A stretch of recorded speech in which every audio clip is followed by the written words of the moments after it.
Bonjour, je pense que vous l'avez remarqué, le temps est plutôt pluvieux et venteux. Et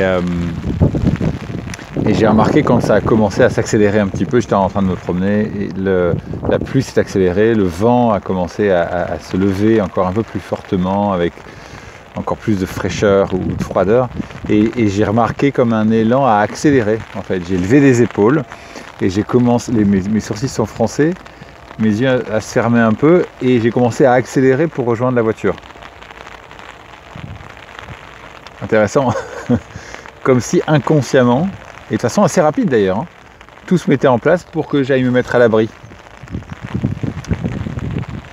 Et là je me suis rappelé un film récemment où quelqu'un précisait, et ça m'était déjà arrivé d'ailleurs, précisait qu'elle avait apprécié la pluie et les gouttes qui coulaient sur son crâne.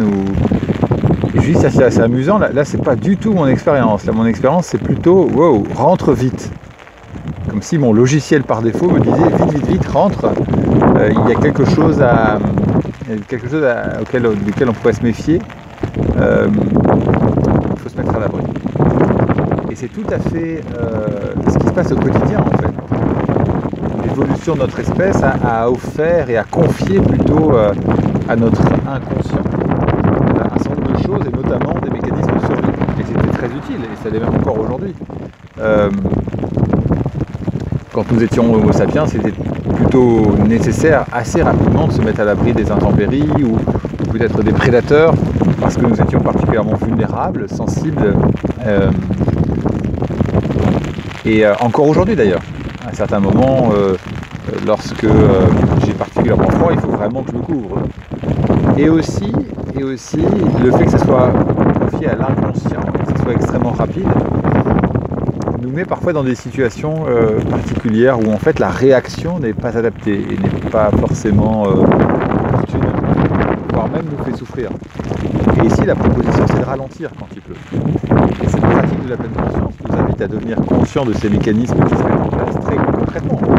Le pas qui s'accélère, les épaules qui se lèvent, les sensations corporelles associées à ce mécanisme-là, et de voir comment, avec le temps, on peut juste s'installer un peu là-dedans.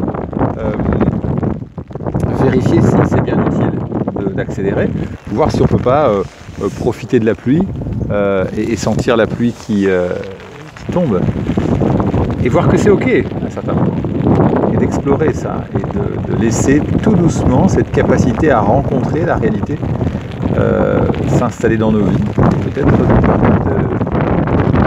plus de douceur, peut-être à plus d'espace. Alors bonne promenade sous la pluie, belle expérience.